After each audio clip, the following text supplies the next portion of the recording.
Ha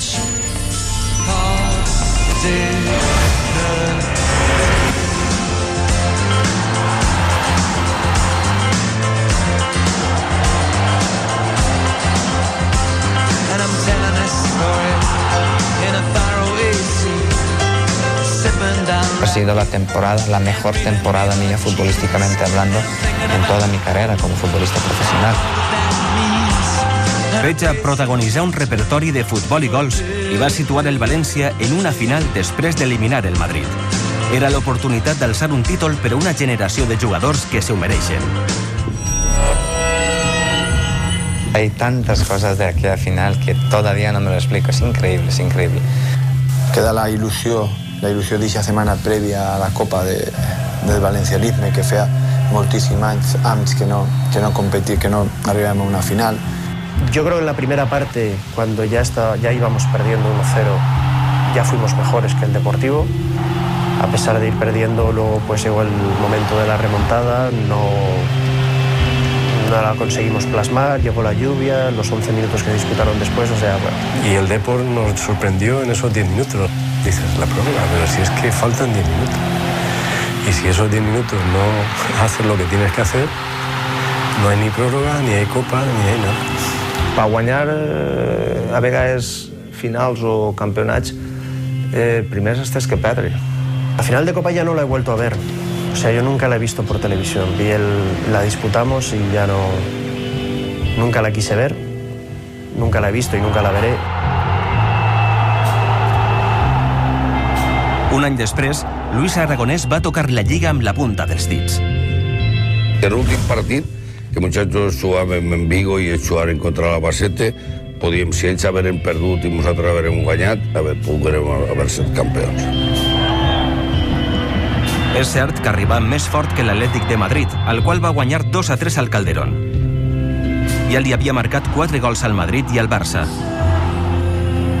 Roig apostà en aquell moment pel brasiler Romario, que no va guanyar el pols al míster.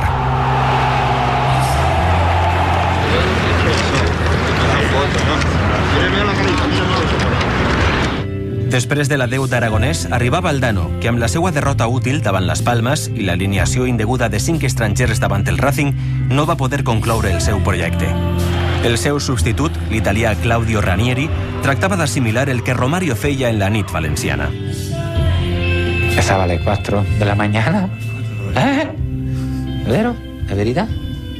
Que anoche me encanta y cuando no salgo no marco. Roig dimití el desembre del 1997. Començava l'era Pedro Cortés. L'equip de Ranieri ensenyava les dents. 0-3 a Sant Mamés, 1-2 al Bernabéu y una remontada épica al Camp Nou amb 4 gols en 15 minuts. Quizás son los logros más importantes que yo he tenido, proponiéndole al Valencia los fichajes de Ayala, de Aimar y de Fabio Aurelio. Que el jugador más importante de lo que yo fiché, sin lugar a dudas, ha sido el Piojo López.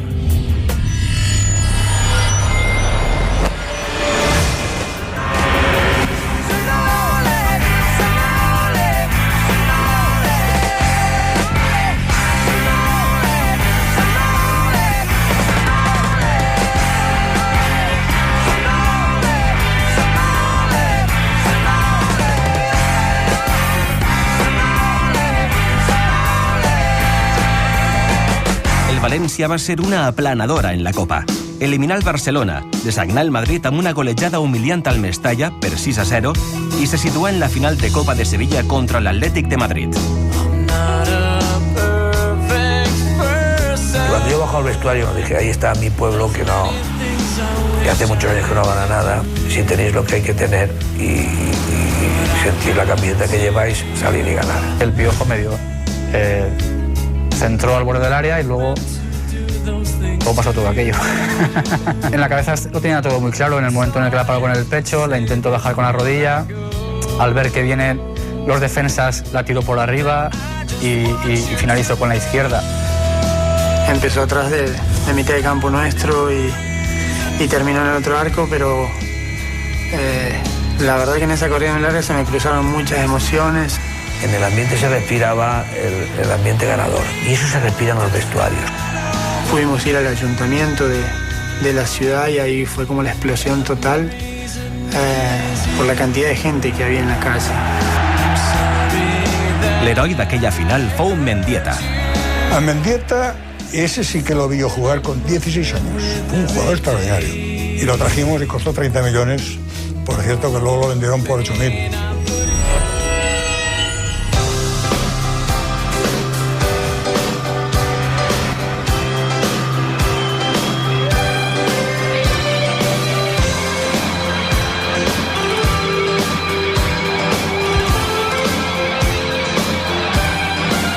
Y sí, es verdad que también fue un premio llegar. Si el deporte es justo, esa final la tiene que haber ganado el Valencia.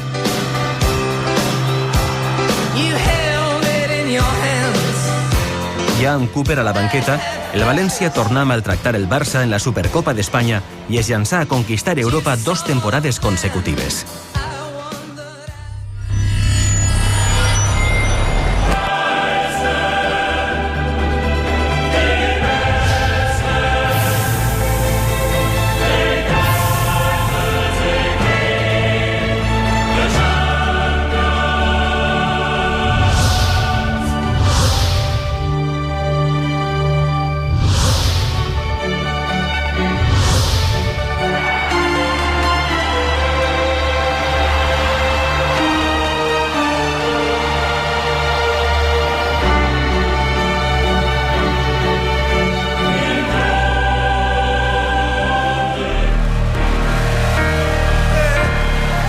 L'afició vivia noves sensacions i, embogida, acompanyà els seus jugadors a París. L'equip es plantà a Saint-Denis com a favorit, però desdibuixà el seu joc i el Real Madrid va sorprendre i guanyar còmodament. Era per a posar-se les mans al cap.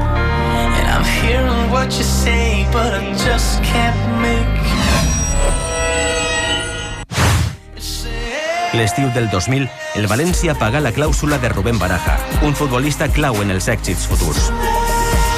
Jo de jugadors me quedaria en Baraja. Penso que Baraja ha sigut un jugador que ha marcat una època en el València.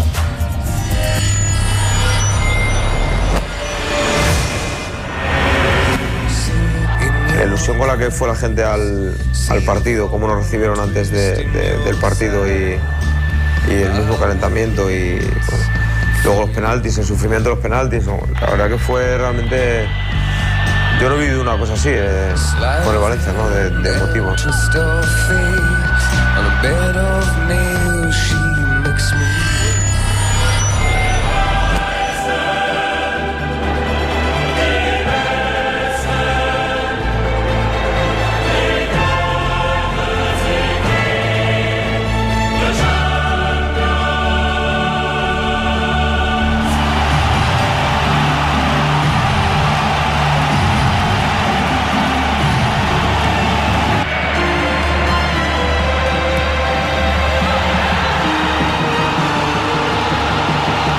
El València tornà a la final de la Lliga de Campions.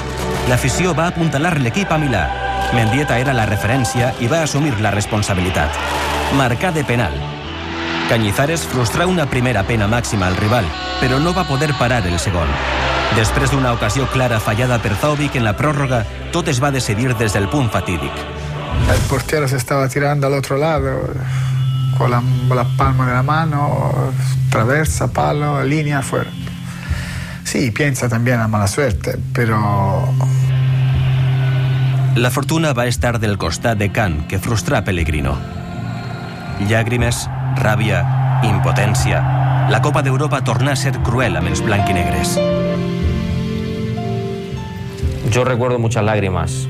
Es lo que más recuerdo, tanto en el campo como dentro, ¿no? Pero más en el campo. Yo recuerdo muchas lágrimas de todos los jugadores. Yo creo que mis lágrimas eran las de todo el mundo, ¿no? Yo creo que no solamente había una persona llorando en Milán, ¿no? El Valencia es un club que tendría que tener en su vitrina pues una Copa de Europa, ¿no? Por su historia.